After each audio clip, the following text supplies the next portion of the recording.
Buenas tardes. ¿Ya estamos listos? ¿Sí? Estamos listos. Ahí Espera está. que tengo que sacar de la pantalla ese, me queda el, no sé cómo sacarlo, bueno, en el continuado será, a ver. Ok, ahora sí. Bueno, ¿podemos empezar? Empezamos. Listo. Hola, buenas tardes. Un gusto que estén acá nuevamente. Eh, un gusto que estén interesados en seguir escuchando este trabajo que vinimos haciendo para este seminario. Un seminario que tiene una convocatoria tan compleja como hablar del objeto A en sus especies. Y me acordaba hace unos días que en una presentación de Susana Toté, una presentación muy interesante que se llama Historiar la locura, que se nombró como Historiar la locura, ella dice que el tema del objeto A es un tema tan complejo que si se juntan 4 o 5 analistas a conversar, difícilmente puedan ponerse en un solo acuerdo. Es un tratamiento complicado y justamente esto de que no pueden ponerse, no puede haber un acuerdo, tiene que ver con el tema puntual de las especies de los objetos parciales.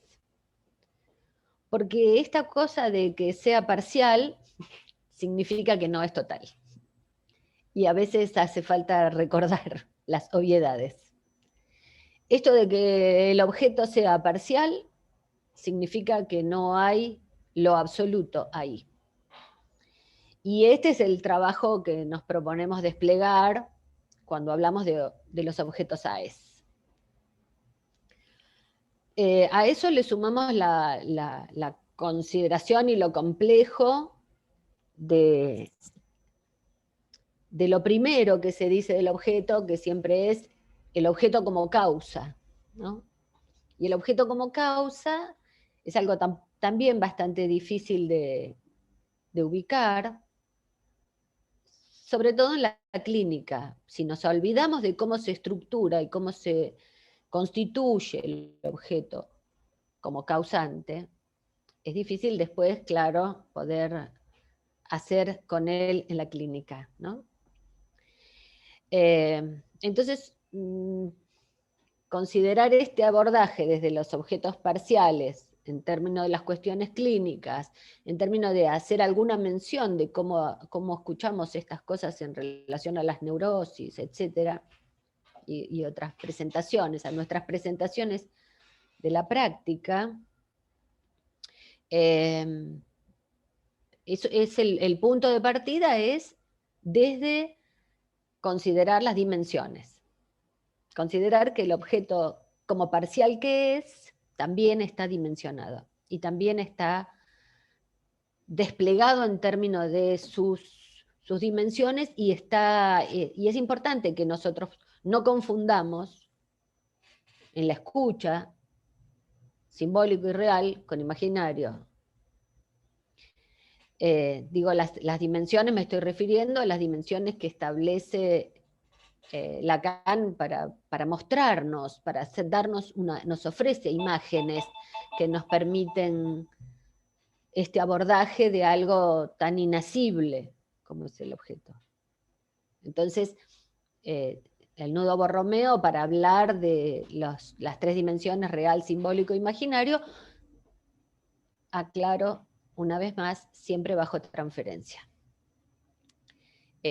Son articulaciones del decir, entonces están dentro del dispositivo analítico.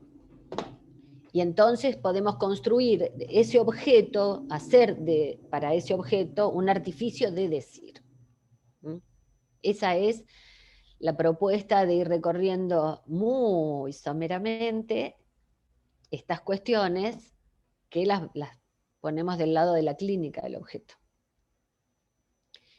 Entonces, para empezar, esto nos obliga a articular con la relación constitutiva.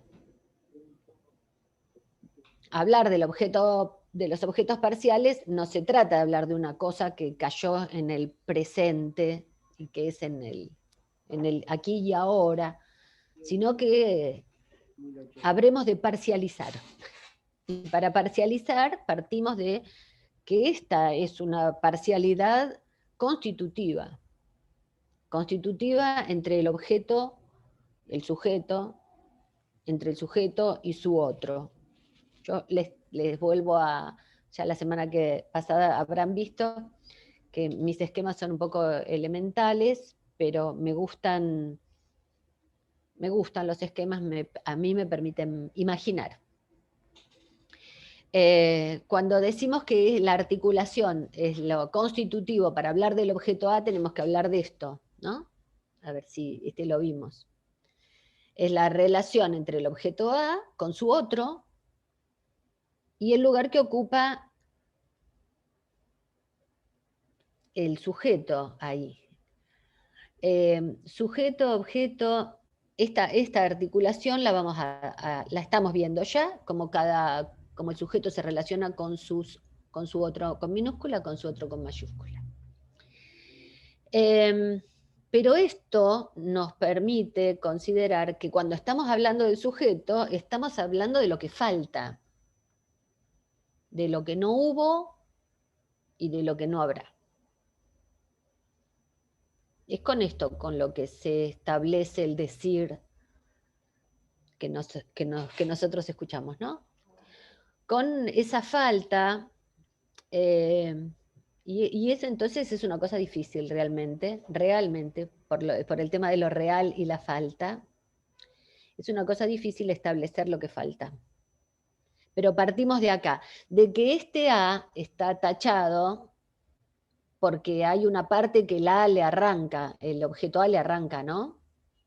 Y que este sujeto está tachado porque hay una parte que el objeto A le quita en la intersección. O sea, tenemos las dos estructuras que míticamente podrían pensarse como completas, y no lo son. Sería esto, ¿no?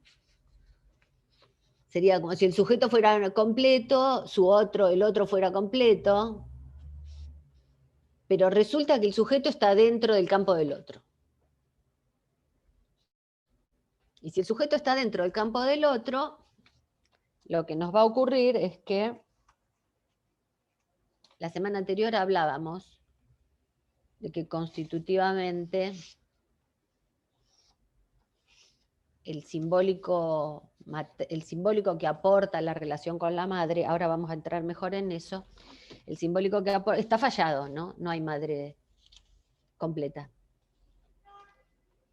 Entonces, cuando el otro no está completo, miren, el esquema es más simple, ¿no? Si el otro no está completo, aparece el objeto A, aparece la falta. Y por ende, el sujeto va a estar barrado. ¿Se entiende? O sea, pasamos de esto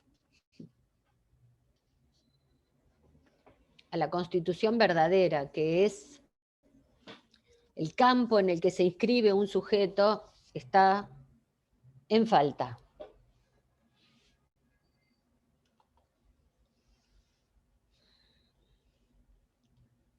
Bueno.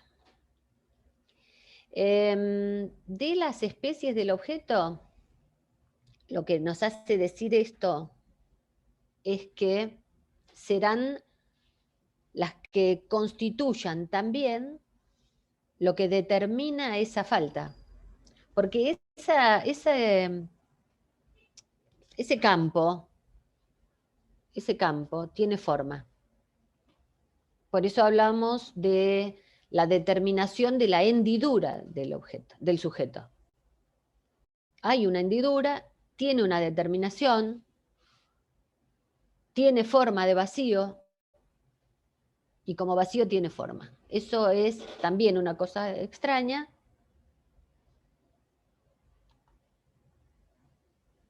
Y para eso es que también Lacan nos permite, y ahora sí te voy a pedir, ¿ves? Ahora sirve la imagen donde tenemos las 4 formas del objeto en relación a 4 formas topológicas. Las vimos la semana pasada, hoy solamente para volver a decir que la falta tiene forma, que el agujero tiene forma y que no es cualquiera, así como no es cualquiera cada uno de los que nos consultan, ni todos lo mismo. Esa es la singularidad propia de cada quien. Ya está, gracias. Me parece que no hace más falta la imagen, ¿no? Era para volver a hablar de que hay una determinación. Y lo que vine recorriendo en la reunión anterior y voy a seguir haciendo es recorrer a esta cuestión de la parcialidad en función de lo que le determina a la vida de nuestros sujetos, de nuestras consultas, y cómo el analista opera ahí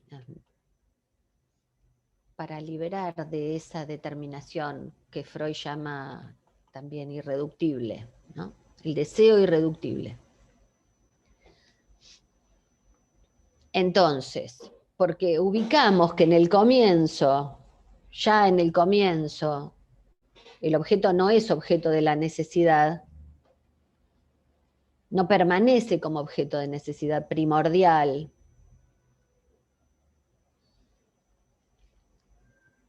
Necesidad primordial que va en relación a la supervivencia, ¿no?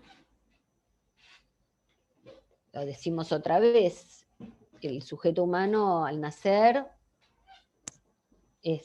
depende de su otro como semejante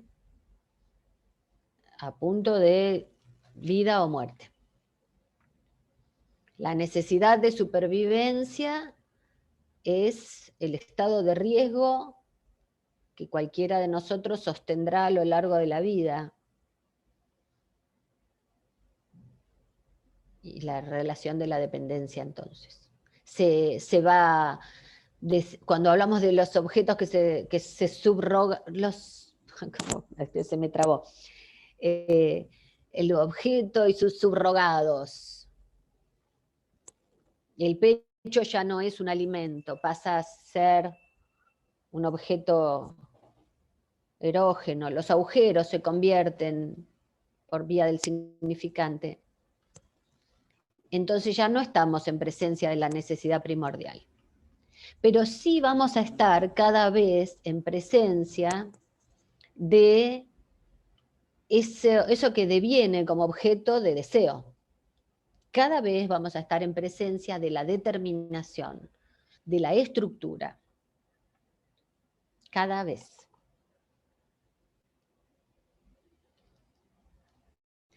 Entonces, esto es complejo, porque esto hace que por definición nuestro objeto sea definido como inasible. Si bien es inasible, la propuesta de nuestras reuniones está para ir viendo cómo cada vez el analista tiene una vía de entrada. Y cómo el analista, en la posición transferencial, se constituye como campo mismo del objeto parcial. Campo. Así como se establece el campo del dispositivo para que un decir pueda ser verdadero, establecerse como campo propicio para el objeto parcial. No quedar como un objeto parcial. ¿Se acuerdan? En otra época lo escuchamos. El analista como el pecho bueno, el analista como el pecho malo. No es ocupar el lugar de un objeto, sino proponerse como campo de lo parcial, en términos de lo real. proponer este real que tiene que ver con lo inasible del objeto, como la operatoria. Es una operatoria que va a permitir que el objeto encaje, y hablamos de que el objeto encaja cuando hablamos del anudamiento, cuando hablamos de este lugar, mira, ¿no? En las tres dimensiones, simbólico, real, imaginario, el punto de intersección es ese objeto del que estamos hablando, y que se constituye como tal en tanto anudamiento, que es un proceso al que se arriba después con el análisis, no sin él. Entonces, si bien no cuenta con una representación en el registro imaginario, no cuenta con imagen especular, pero se presenta, la reunión anterior estuvimos hablando bastante del famoso IDA, ¿no? Se presenta como el IDA, lo pongo, el IDA. A ver.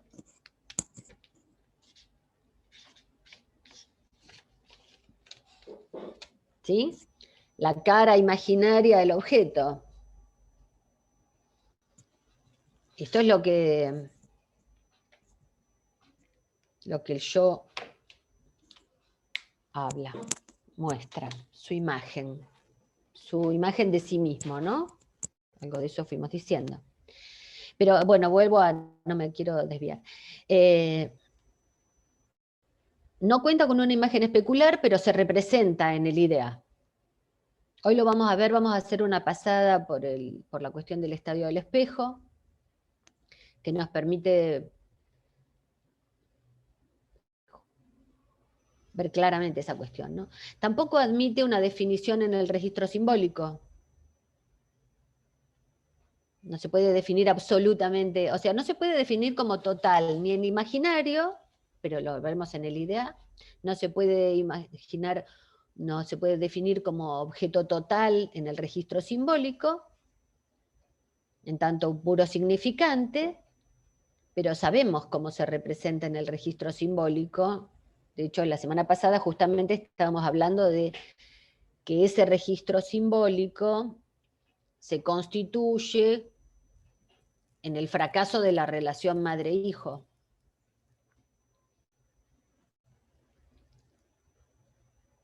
Entonces, no es un objeto únicamente ni imaginario, ni únicamente parcial, ni únicamente real, ni únicamente simbólico. Pero está el IDA, está el mundo simbólico del sujeto, y está lo real, que es la falta misma. Tampoco la vamos a considerar por nuestros sentidos, eso lo dijimos, tampoco lo podemos ver ni tocar. Sin embargo, también se hace manifiesto si consideramos la mirada. Si consideramos, por ejemplo, la mirada que cada uno tiene del mundo. Por eso nosotros diferenciamos lo visto y lo oído de la mirada y de la voz. ¿Por qué?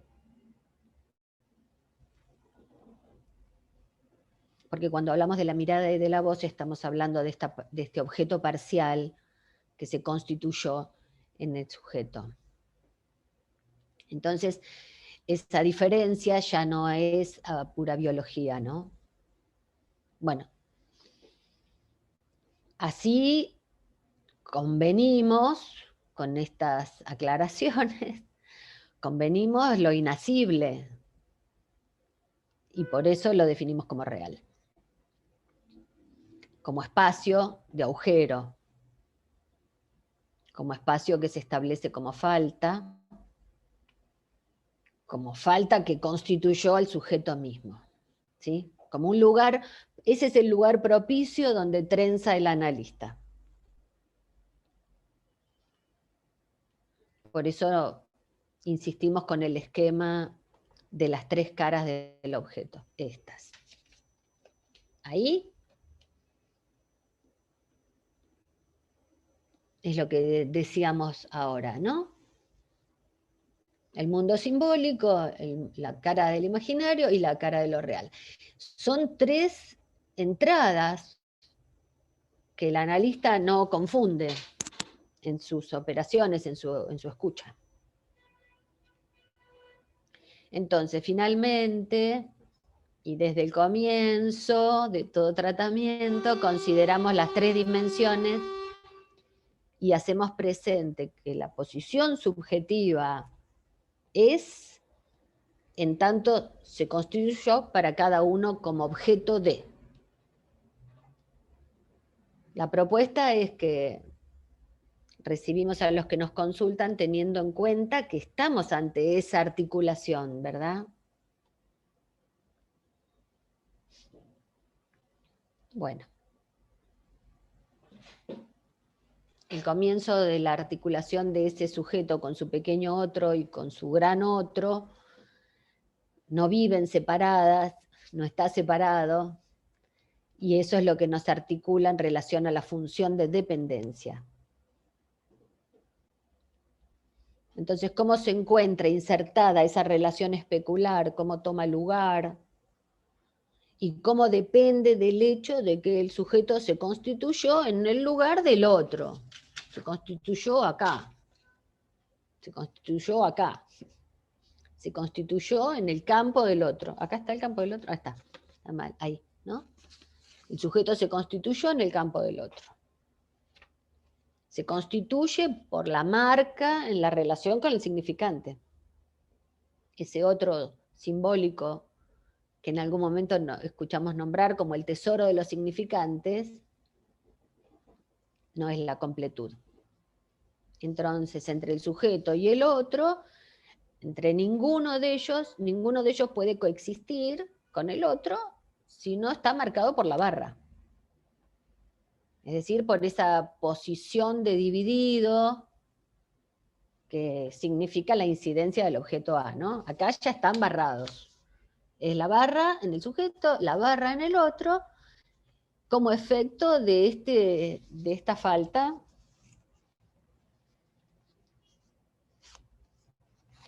y no van separados.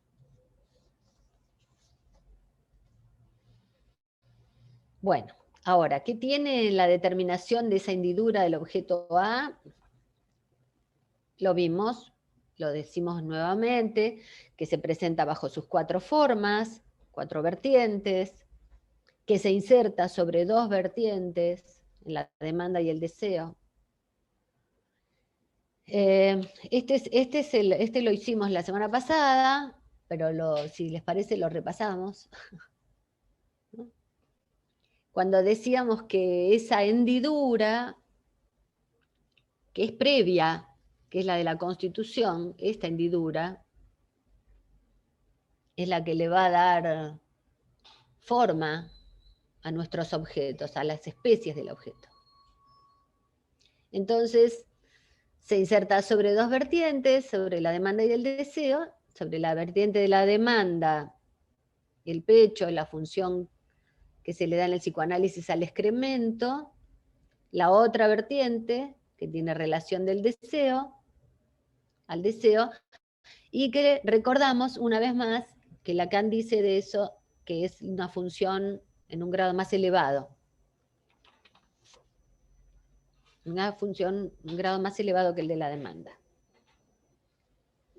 Igual quería, porque como queda un poco reducido la cuestión de las especies, me parecía interesante recordar, citar, que Lacan amplía, no solamente porque a la definición de oral y anal, escópico, invocante, lo va a nombrar con el nombre de objeto A como su invención, sino porque les traje una cita que me parece interesante.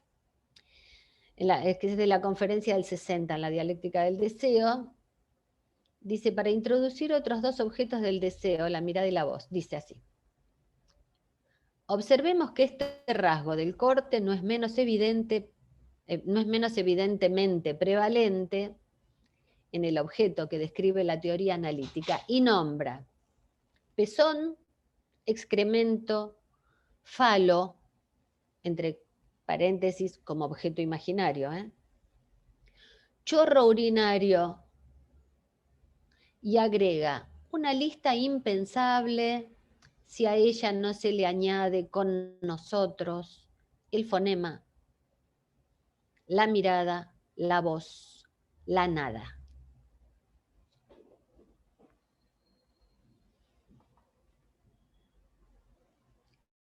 No son 4, sino que son todas aquellas formas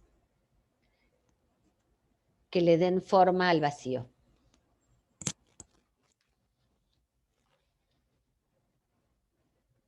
Entonces, con eso nosotros ubicamos que objeto y sujeto comparten esa comunidad topológica. Y porque comparten eso nos dan a nosotros la manera de delinear la entrada al sujeto del inconsciente. Porque la verdad que tendríamos que haberlo dicho, yo tendría que haberlo dicho desde el comienzo. Pero estamos en el sujeto del inconsciente, ¿no? Entonces, el hilo de estas reuniones es para delinear apenas la función de ese objeto, en tanto el recorrido inconsciente posible para conformarse a la buena forma, ¿no? Esas imágenes topológicas que nos ofrecía Lacan, que veíamos recién, la esfera, el toro, el cross-cup, la botella de Klein, están mostrados ahí como lo vimos, incluso ustedes lo habrán visto en otras reuniones, en otras lecturas. El año pasado, también con Fernando, trabajábamos cómo de la banda de Moebius y con una tijera separar al objeto. Bueno, ¿qué implica? Que hay ahí una operación por hacer del lado del psicoanálisis. ¿Cuáles son las operaciones del psicoanálisis para separar al objeto? Para hacerlo parcial, para encontrar la buena forma a partir de esto que no lo es. Cuando Lacan dice, es la forma de jirón. El jirón, un trapo, un desecho. Ahí va a colocarse el sujeto. Dice, yo llamaría el jirón, y ese jirón es la forma en donde se localizan las posiciones subjetivas del ser. Entonces, cuando nosotros leemos el decir de nuestros pacientes en la búsqueda de sus posiciones subjetivas, estamos remitiendo a esto, ¿no? A la constitución en forma de jirón. ¿Cómo? ¿Por qué? Bueno, ahora entramos un poquito más en eso, pero es el jirón y el trapo y el objeto del otro en la dependencia. Si recuerdan, en la reunión anterior trabajamos una presentación de Lacan, donde él dice que en tanto se refiere a los asistentes, a ese seminario que le está dando, y dice que ustedes están en tanto objetos, están acá, porque ustedes están acá por una ascendencia de genitores, por la ascendencia de los genitores que los enraiza. La raíz está allá. Aclara que de estos genitores en los que estamos enraizados, el analista tiene que conocer las 2 o las 3 últimas generaciones. ¿Por qué? Porque dice así, ustedes son la causa del deseo de las 2 o 3 últimas generaciones. Somos el objeto de haber sido deseados. Y haber sido deseado, vale aclarar, se puede desear en más o en menos.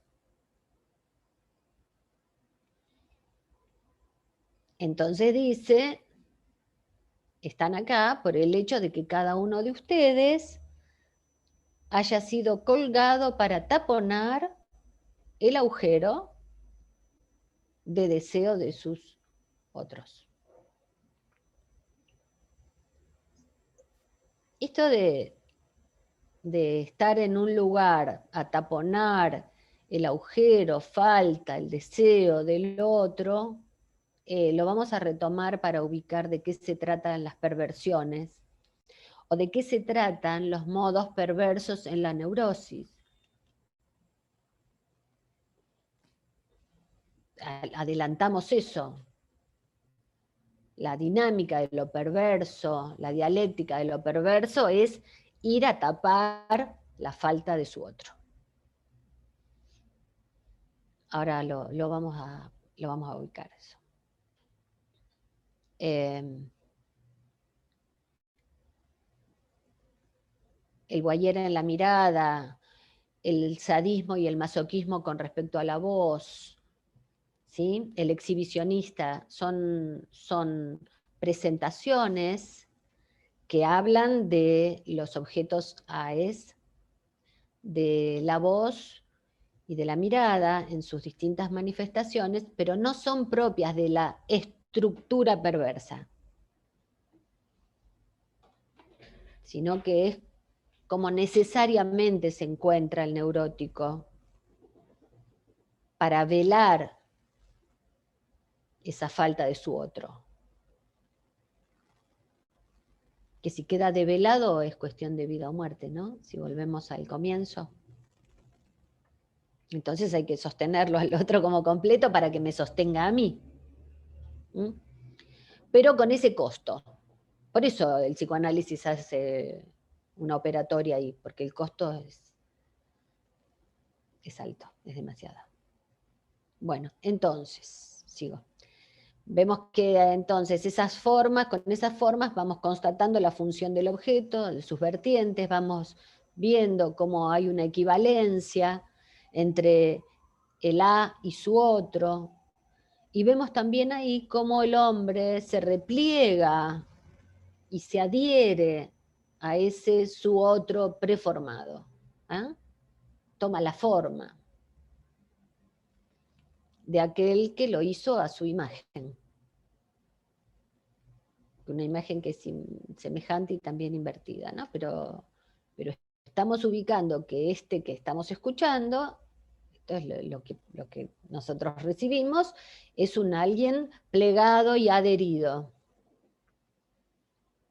constituyendo así su realidad. Repasemos entonces, a ver.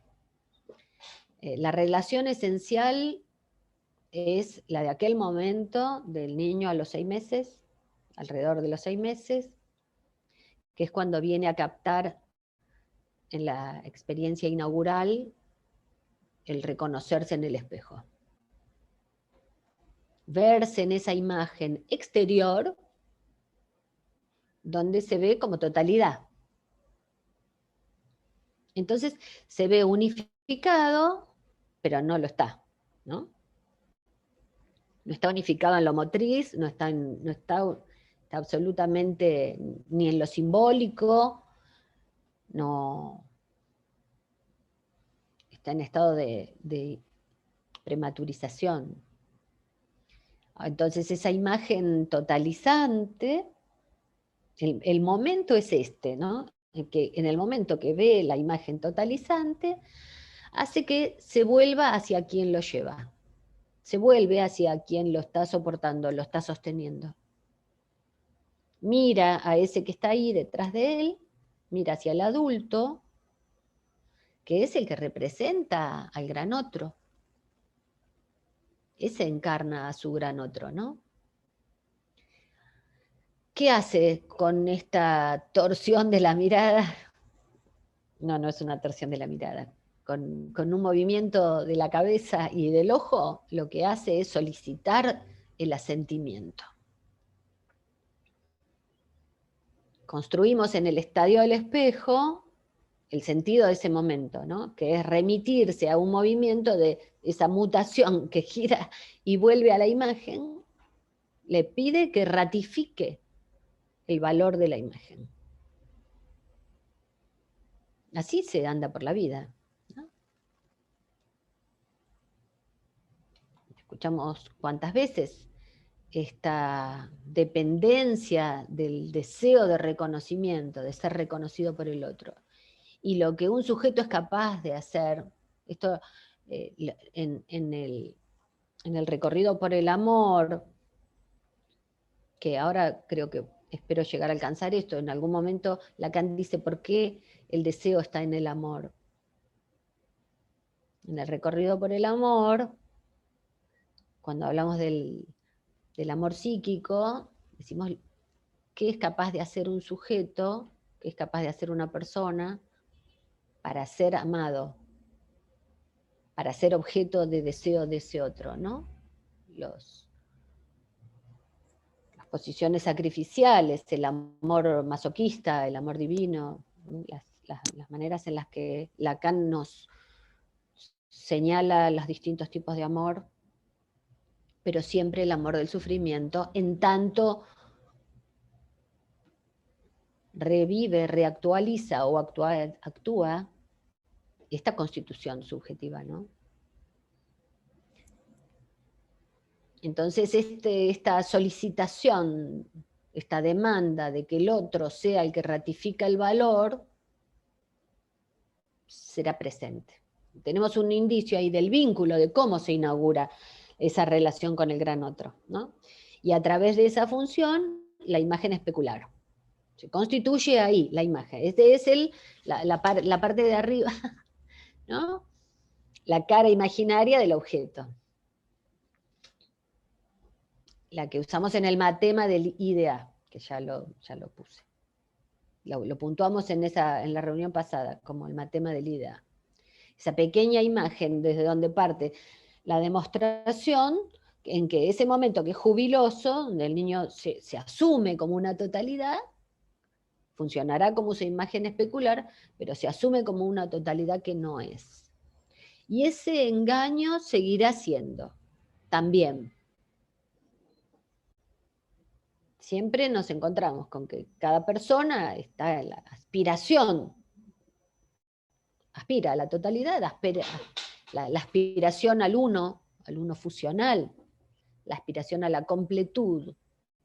¿Por qué se aspira a la completud si no porque no la hay? Bueno, esta es la dialéctica de la relación al otro, así se constituye ese campo común donde se instituye el objeto del deseo. Ahí, así se constituye la forma de los objetos, ¿no? Estamos a nivel del imaginario y así se incluye la imagen del otro. Esa relación que establecemos en el imaginario, esa relación que autentifica, esa relación que por un lado le otorga forma de objeto y por otro lado es el tiempo de encontrarse, en tanto el otro lo autentifica, como objeto mirado, como objeto deseado. Cuando hablamos una y otra vez de hacerse mirar, hacerse chupar, estamos hablando de esto, ¿no? Como objeto deseado que le aporte el hacerse, esta inversión de ofrecerse como objeto, le aporta una completud de imagen que su organismo no tiene ni tendrá. Entonces, no dejemos de advertir que es necesario de esta imagen, que esto que se constituye como una totalidad, objeto falaz, dice Lacan, es también necesaria, ¿no? Es en tanto constitutiva, porque si no se constituyera esa imagen como totalidad, estaríamos ante la imagen fragmentada de la esquizofrenia.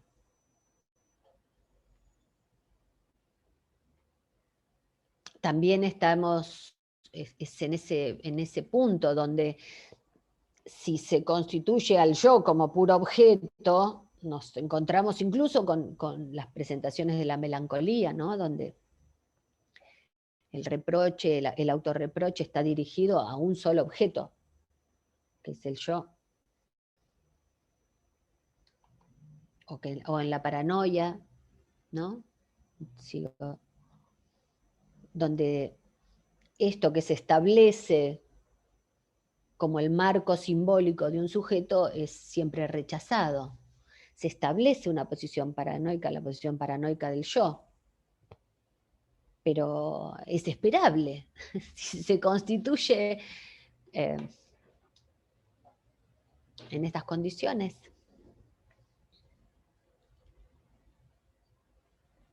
Digo que el hecho de que sea simbólico, que se constituya el simbólico en ese punto, es lo que tiene que ver con el discurso corriente. Con eso nosotros avanzamos, con eso recorremos el camino del significante. Ahí aparece la incompletud fundamental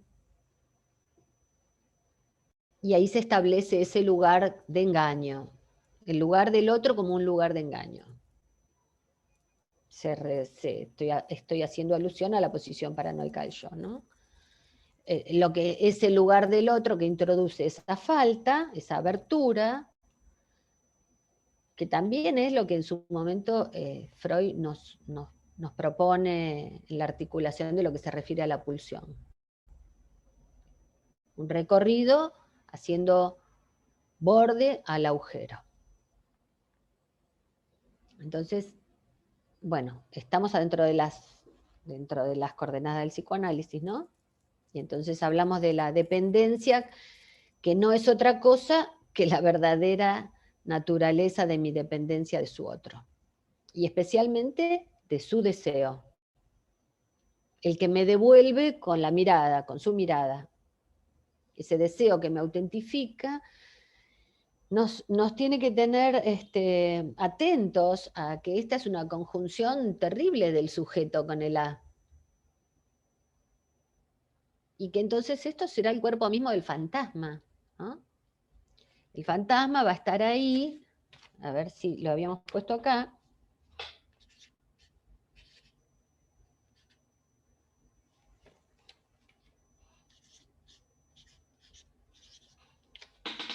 ¿No? Habíamos el matema del fantasma en esta relación entre el sujeto ligado a su objeto A. ¿Qué cosa es sino otra que el aporte que hace para la cobertura de esa relación terrible? De esa dialéctica terrible. El fantasma está ahí para recubrir esa faceta de lo real, ¿no? Bueno.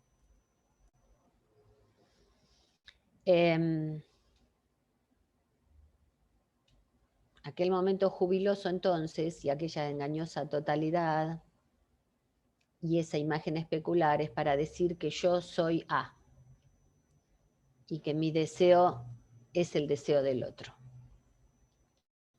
Que por ahí pasa toda la dialéctica de la relación, que es una dialéctica de alienación. Estoy alienado a ese deseo del otro como tapón de esa falta del agujero. Por eso anticipábamos lo que del perverso se consagra a obturar ese agujero en el otro. Pero como punto de partida, para no desviarnos, nos encontramos con que somos objeto de subsistencia del organismo, ¿no? Y que se establece en ese campo de significante un campo dialéctico de alternancia, presencia y ausencia.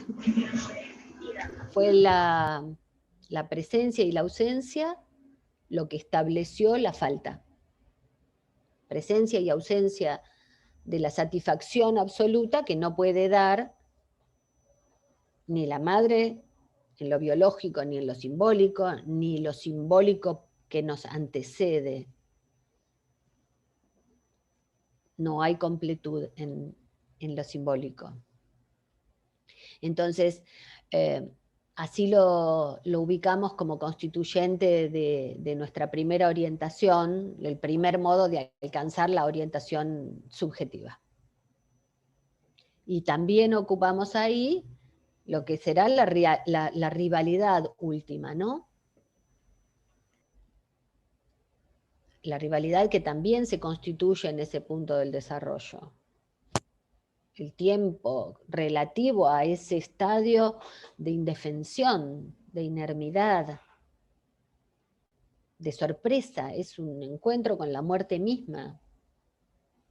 Bueno, ahí la fuente de la agresividad y la fuente del odio. Lo digo nuevamente, Freud dice, primero antes el odio que el amor, y estamos en este estadio. Entonces, bueno, la alienación, ahí. Después la separación, como otro modo de separarse, en esta articulación con el otro, de esta articulación con su otro, donde cómo me separo en tanto me instauro como caído, como reducido al rol del jirón, ¿no? Me coloco sin saber, en esto que estructura mi deseo, que es el deseo del otro. La separación de mi lugar de A, en tanto mi deseo ha sido determinado, es lo que hay de adherencia en mi relación subjetiva como ser. La posición subjetiva entonces la encontramos ahí, la encontramos en el objeto A mismo. Y por ahí pasará el desfiladero del análisis, ¿no? Por reponer ese yo-moi como sujeto en ese A que he sido para el otro. Ningún desenlace puede ser posible sin acceder al enigma de mi deseo, ¿no? Sin ese pasaje por el objeto A. Sin desanudar eso que es causa de la mortificación. Por eso, insisto, el objeto como causa, no como lo que se persigue en términos de objetos materiales, sino el objeto como causa.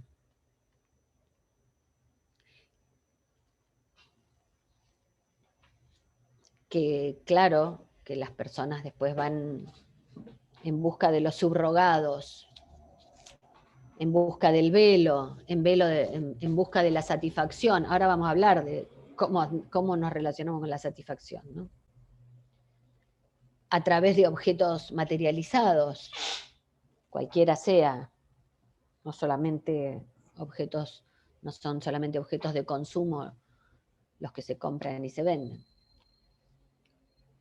La pareja, el hijo, entra todo. Bueno, hay un recorte que me gustó, donde Lacan dice, comenzamos nuestras vidas alienados a nuestros padres, y luego como adultos debemos separarnos de ellos y ganar independencia, autonomía, responsabilidad personal. Así vemos que los procesos de alienación y separación tienen que estar concebidos como en un tiempo circular, es el circuito que vamos recorriendo en el análisis, ¿no? Y que cada vez vemos que cada presentación, como la recibimos, lo que repite es lo inasible del deseo propio, del deseo de sí mismo. Eso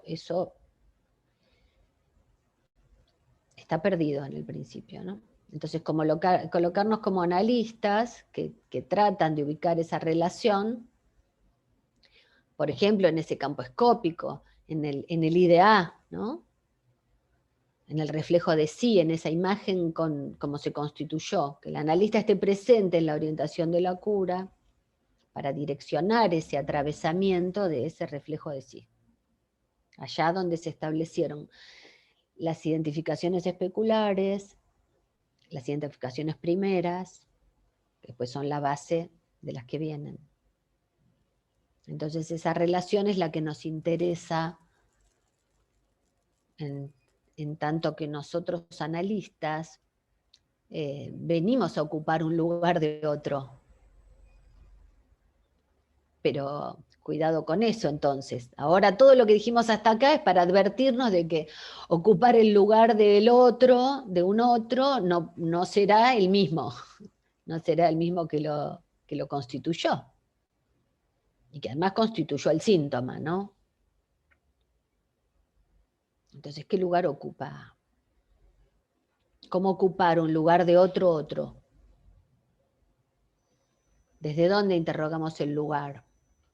¿Desde dónde interrogamos el lugar para que sea un lugar de resonancia de la palabra y permita advenir lo que no puede ser dicho hasta ahí, ¿no? Ni lo que no puede ser,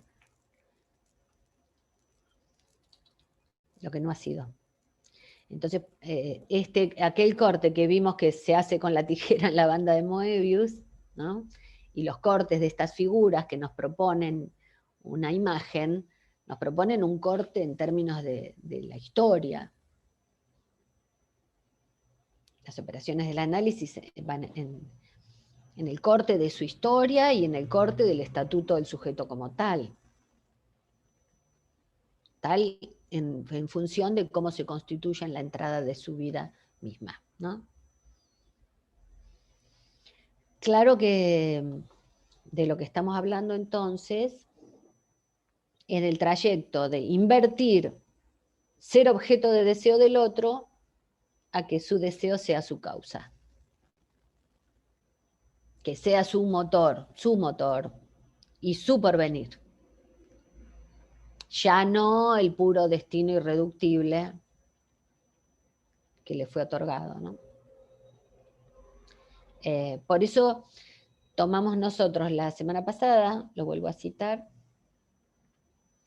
de las dos definiciones del sujeto que Lacan propone, una que es lo que representa un significante para otro significante, y ya vimos lo que pasa cuando el mundo significante no es totalizante. Falla, ¿no? La ausencia del otro en términos de significante. Pero también la otra definición es la que dice, el sujeto es lo que, lo leo de nuevo, también el sujeto como lo que remite a la falta, bajo las especies del objeto A, ¿ok? Entonces, en cualquiera de las dos definiciones, el sujeto se está definiendo como excluido del otro, como dividido en el punto de que se construya esta metáfora espacial que es el agujero, ¿no? Y que acceder al sujeto como tal está en relación a ese significante que falta.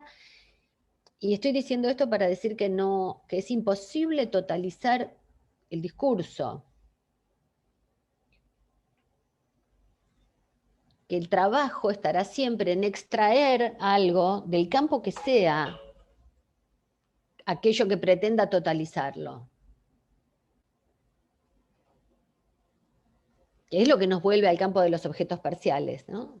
El sujeto en el campo de los parciales y no de los objetos totales, ilusoriamente totales, las imágenes unificadas, el padre, la madre,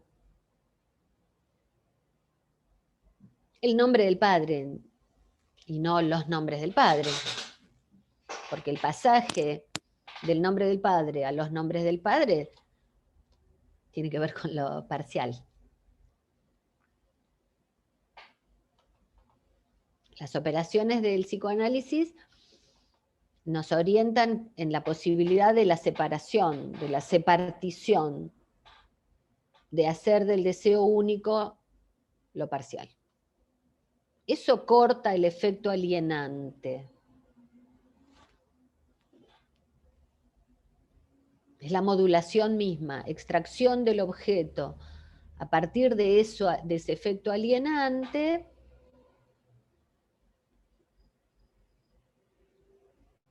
esa extracción es la lógica propia en el psicoanálisis, ¿no? La de interponer la barra a la función del todo. Estamos en una lógica, la lógica del no todo, Seguimos dentro de las coordenadas del psicoanálisis.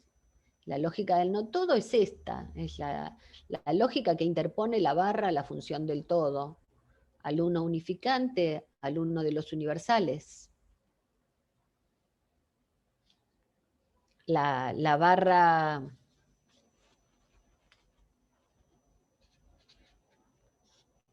sobre el la, estas son barras, ¿no? La barra del sujeto, la barra del otro, la barra sobre el la mayúscula de la mujer, la barra entre significante y significado. Son los accesos a la parcialidad de lo unificante y de lo universal. Y es nuestra posibilidad de acceder a la singularidad.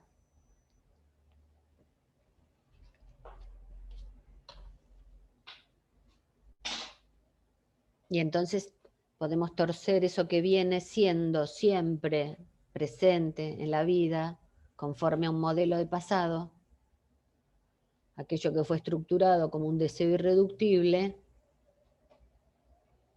ese deseo siempre el mismo, que fue determinado como del comienzo al fin.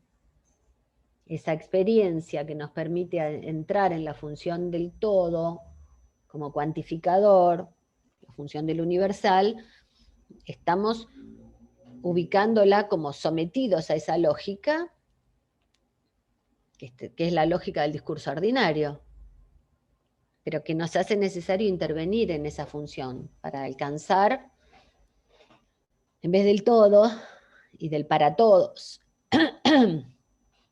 el alguno, el sinnúmero de singularidades, el uno por uno de quienes nos consultan.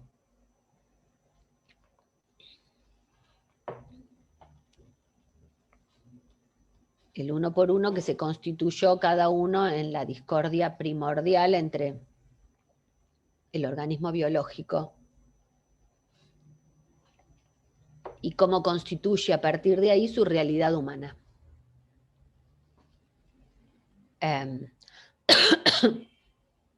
Porque por eso es que nosotros consideramos necesario explorar la estructura del sujeto. ¿Para qué? Porque eso es lo que determina su realidad. Si quieren recordar a Freud dándonos cuenta de lo que es la realidad psíquica, es para cada quien. Y así fue estructurado, debe ser explorado en esa función, ¿no? Por ejemplo, en la estructura visual de cada sujeto. Nuestra práctica nos confirma que la mirada nos revela aquello que oculta. Que la relación de la mirada es la relación de la mirada al mundo. Ya nosotros no nos confundimos, no se confunde con lo visto, con lo que ven los ojos, ¿no? Sino la mirada como el objeto que se constituyó. Tenemos de un lado lo que se llama el ojo, que se supone que es la cima de la visión, pero en el sentido inverso está la mirada, que no es lo mismo. Entro a comentar algo acerca de uno de los objetos que nos convoca puntualmente, ¿no? La mirada como la ventana a través de la que ve la realidad cada uno de los sujetos. Nosotros sabemos que eso es fundante. Ahora nos podemos representar ahí cuál es la función del objeto A en esa ventana. Que repite vuelvo a decir, son agujeros. La mirada ligada otra vez a los agujeros, la hendidura de los párpados, ¿no? La entrada de la pupila, la cámara oscura del ojo se accede por un agujero, el globo ocular, ahí se constituyen en nuestro interior la imagen de lo que vemos. Por eso es mirada, porque se constituye en el interior. y no hablo de la cuestión del globo ocular, sino. Pero, a ver, démonos cuenta de que en las presentaciones de los que nos consultan, esas son las imágenes que aparecen en el campo escópico, no en los ojos. ¿Cómo aparece la mirada de los otros? ¿Cómo aparece como amenazante? Están recordando ustedes, ¿no? Esto lo escuchamos. La mirada amenazante, la mirada del otro, cómo me ve el otro, exacerbado en la época, por supuesto, además en una época como esta. En los sueños, cómo son las imágenes que se repiten y las vamos reconociendo porque insisten, se repiten.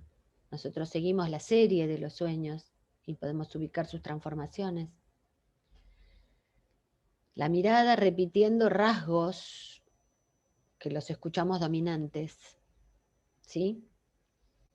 Y desde esa tarea del analista, considerar la relación de cada cual con la mirada, porque irrumpe, la mirada irrumpe, feroz, implacable. Es un padecimiento importante. Pero en tanto fundante están ahí los rasgos y lo que son las marcas del síntoma. En conclusión, ubicar esa relación del campo escópico en el reflejo de sí mismo. El analista está presente en la orientación de la cura y está para direccionar el atravesamiento de ese reflejo de sí, que llamamos ideal, y que está ligado al ideal del yo, con mayúscula, y a partir de ahí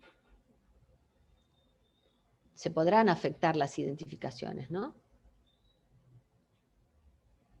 Para empezar con el yo, esa capa de cebolla de las identificaciones. Bueno, la función entonces es operar, torsionar la mirada, transformar el campo escópico en la cura, y eso es el acceso posible al inconsciente, y ahí es donde funciona el analista como campo del objeto parcial. Alcanzar otra mirada que no sea la determinada, la prehistórica, la de ese agujero que se tapona, ¿no? La imagen que enuncia, el yo viene, se sienta y dice yo soy así. En esa imagen de sí donde se viene reconociendo hasta ahora. Pero cuando aparece la angustia, hay algo de sí mismo que no es lo de siempre. Ahí está lo enigmático, y ahí está el punto donde cuando el sujeto no se reconoce a sí mismo, es cuando aparece ese efecto, cuando hay una irrupción que está más allá del cuadrado, del marco de la ventana, ¿no? Su ventana fantasmática. Me detengo en la imagen de la ventana. Ahora traje un sueño para compartir. Pero me detengo en la imagen de la ventana porque no es para todos ni la única y es singular. Y porque en esa, cada una de las especies del objeto son agujeros del cuerpo que establecidos desde el recorrido puncional son ventanas. Bordes de agujeros del cuerpo, la boca, el ano, la oreja. No dejamos de considerar que el objeto no se representa en un agujero, pero remite a ese agujero erógeno, ¿no? El carácter primordial es el de la contingencia corporal. Pero de lo que se trata, dirá Lacan, es de la extracción del objeto. Para constituir ese agujero de otro modo, dice, acerca de la extracción del objeto A, considerando que únicamente, escuchen esto, únicamente su extracción da marco a la realidad del sujeto. Entonces nuestra práctica orienta a la modulación del objeto que permita soltar lo que no es de sí. Y esa es otra realidad para el sujeto.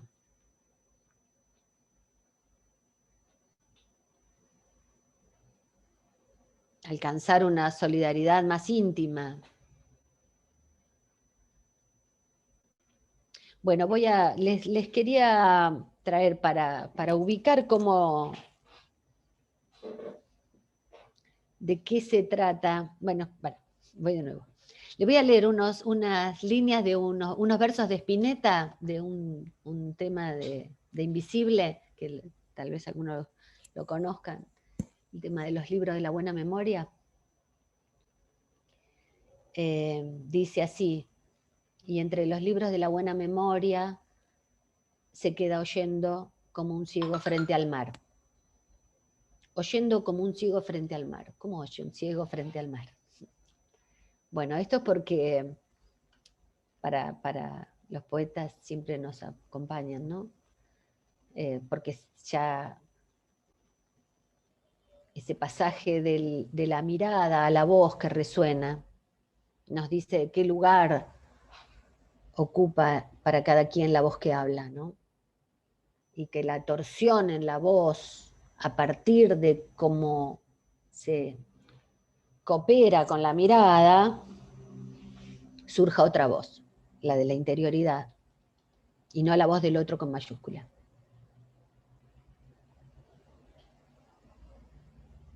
Bueno, el sueño, lo traigo para compartirlos, para ver si les puedo transmitir cómo se verifica en la práctica, en los sueños. Nosotros esas son nuestras posibilidades de verificar lo que ocurre, ¿no? Los sueños, el decir fallido, el equívoco. ¿Cómo puede, nos encontramos con lo verdadero? El sueño es así. Nos ofrece, bueno, el sueño, primero los pongo en autos. El sueño ofrece una imagen, la voz provoca en la imagen una torsión, hay un pasaje en la voz única, un quiebre en la totalidad de la voz única, vamos a ver si eso se escucha, un barramiento, parcialización. Entonces esa imagen que hubiera sido se permite atravesada, parcializada. Dice esto: estoy teniendo relaciones con él, que es su pareja, y otra pareja nos estaba mirando y se excitaban.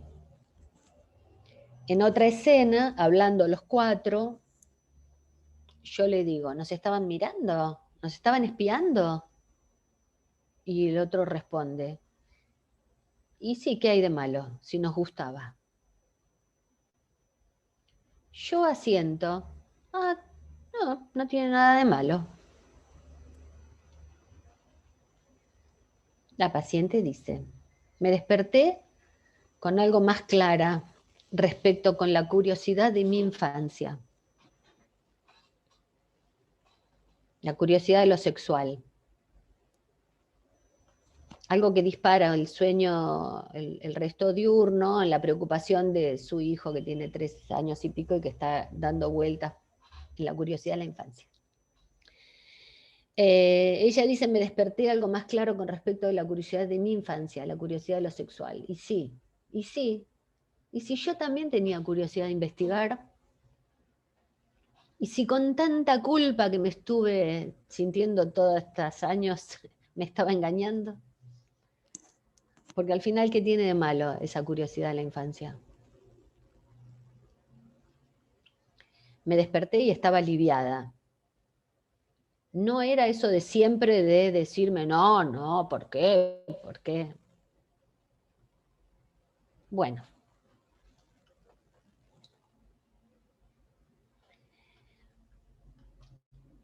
La observación de sí misma, la observación del sí, la conciencia moral, la censura onírica, un levantamiento de la represión, si querés, un atravesamiento a esto de el narcisismo originario. pero la aparición de otra voz, se escucha eso, ¿no? No es la voz del otro, aparece una voz desde el sí mismo. Entonces se oye, aparece una imagen que hasta ahora no se reconocía, una imagen nueva, se acaba de transformar el registro imaginario. En ese punto ya es otra de sí, ya no es la misma para sí. ¿Eh? No sé, estarán de acuerdo conmigo en que este es un movimiento donde la torsión de la imagen afecta a la voz, aquella, ¿no? Y entonces, si esto es así, estamos verificando que ya hay otro recorrido en la realidad. La mirada del mundo de esa persona cambió, va cambiando cada vez.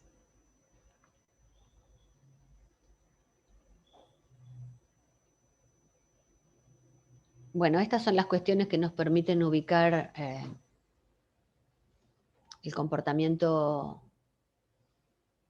de los conceptos que venimos recorriendo para poder comprender el comportamiento neurótico, para poder ubicar que estamos frente a la verdad del deseo que estaba oculto siempre a la conciencia cuando estamos advertidos de que el objeto es la falta en ser. Y que entonces la relación con la satisfacción, como decía Freud en algún momento, dice, por extraño que parezca, habría que ver, que ocuparse de la posibilidad de que algo en la naturaleza de la pulsión sexual sea desfavorable a la satisfacción misma.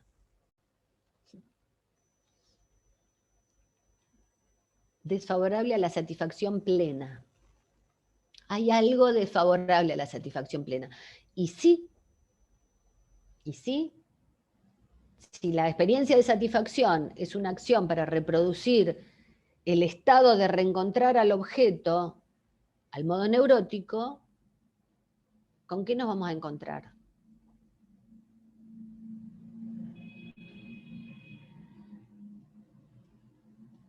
Sino con algo que rechaza, no es que lo rechace, sino que el encuentro con la satisfacción es aquel, el de la constitución.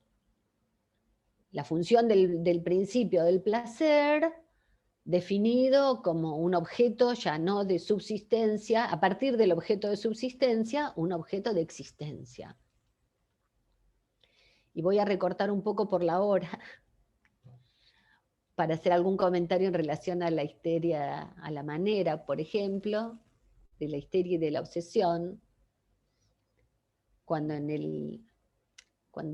como ejemplo, podemos tomar el acceso histérico, ¿no? El acceso histérico que en algún momento lo define Freud no como una, que no es una descarga, dice, que el acceso histérico es para mostrar, y es algo específico en la histeria que reproduce el placer específico de la historia, de la histeria. Bueno, y de la historia, claro. Pero en su raíz, en esta raíz que venimos recorriendo, ¿no? En lo que está en su esencia, en función de quedar apoyado en la búsqueda de ese placer de lo mismo, del otro prehistórico, del inolvidable, de lo que no va a alcanzar. De lo que se trata es de la histeria de recrear un estado que está centrado por ese objeto, en tanto objeto perdido. Y ahí encontramos rasgos de la histeria, la repugnancia, la inquina, ¿no? La aversión, dice Freud. La aversión a la satisfacción. Alguna vez lo nombramos esto como el objeto insatisfecho, lo insatisfecho de la histeria. Y en la neurosis obsesiva deben reconocer también esto consagrado a la dominación, ¿no? como una suerte de exhibición también, que trata de mostrar hasta dónde puede llegar en su consagración, siempre delante de un otro con mayúscula. Cuidado, porque ese otro espectador también no deberá ser el otro del psicoanalista, ¿no? Otra vez, ojo con no ser ese otro, sino ser ese otro. Porque ese es el lugar donde nos puede ir poniendo a medida que avanza la transferencia. Bueno, la cuestión es que el comportamiento obsesivo, en el que está organizado en esta cuestión de fondo, en esta experiencia de placer, es la experiencia del placer fundante. Con lo cual el comportamiento lo que nos muestra es que él ve claramente la meta de su satisfacción y el fin de su deseo, pero lo evita. Y para evitarlo, de una manera, es la motivación radical de lo que en algún momento hablamos de la procrastinación, ¿no? Porque efectivamente el principio del placer nos está dado de un modo de funcionamiento que en este caso es de evitar ese exceso, evitar este placer en demasía. ¿Cómo se entiende si no es con lo que recorrimos en cuanto al agujero constitutivo y a la falta? Evitar ese placer tantas veces nos ha puesto, y tenemos que corrernos de ahí, decir, pero ¿y cómo no lo toma si está a su alcance? Bueno, es el encuentro con un objeto que pueda aportar demasiado placer, ¿no? Freud eso lo percibió muy bien y nos definió claramente la relación al objeto, también en la obsesión. Ya no veo que tengamos tiempo para hablarles de la perversión, menos mal que alguna cosa les dije en el comienzo. Pero si les parece y si hay algunas preguntas, hacemos un lugarcito para eso.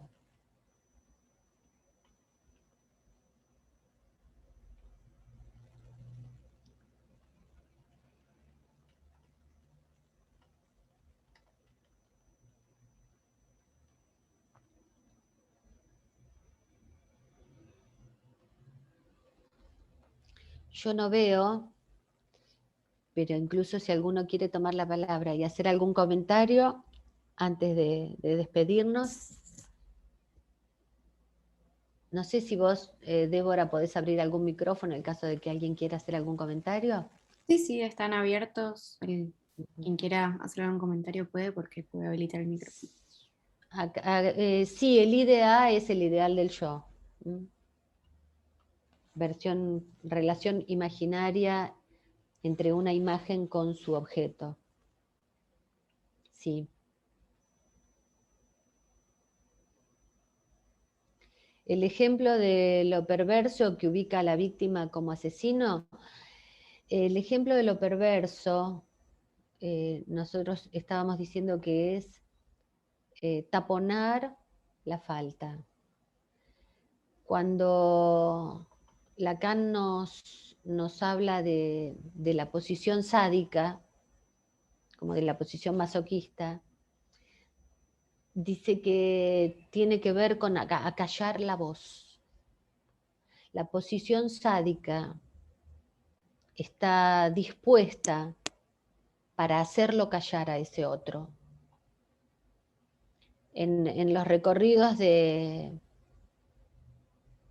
Marqués de Sade, nos podemos quedar asombrados de que ese sobreviva a las violaciones, pero todo el tiempo va a estar en juego que ese ya no hable. A diferencia, en oposición al objeto puesto en el masoquismo con respecto a la voz, donde el masoquista es se posiciona como el perro obediente del otro. La sumisión absoluta. ¿Y está destinada a qué? A hacer prevalecer la voz del otro. La voz del otro, para el masoquista, es absoluta, es total. Los rasgos masoquistas en la neurosis y los rasgos sádicos en la neurosis los pueden recorrer con esta lectura.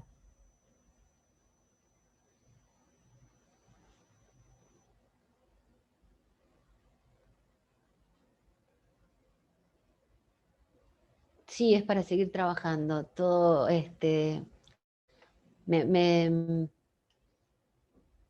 siempre me hubiera querido decir alguna otra cosa, pero que sirva para, esto me gustaría para cerrar, que estas cuestiones dejen alguna inquietud, alguna pregunta, que dejen establecido algún sin saber para ir a buscar.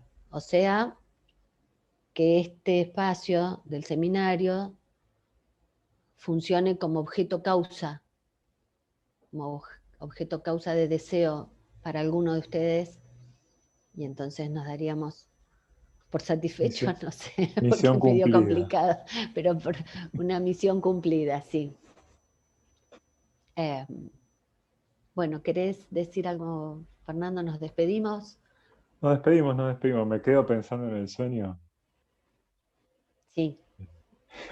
Es apenas un recorte pequeño para Sí, pero me parece que es un lugar de apoyatura muy interesante para pensar el lo que trabajo. dijiste esta vuelta y la vez anterior, como que, Ujú. ¿no? Encontré un montón de lo que vos venías diciendo ahí. Bien, bueno, que es muy difícil la transmisión de algo tan complejo como este tema, ¿no? Así que si alguna cosa queda sobrevolando, bienvenido sea. En principio, yo me despido y nos veremos en algún otro momento. Muchas gracias a todos por la presencia. Gracias a todos, saludos. Gracias, Débora. Gracias, Gracias. Fernando. Gracias, Débora. Gracias, Mónica. Hasta luego, buenas tardes. Hasta luego. Gracias.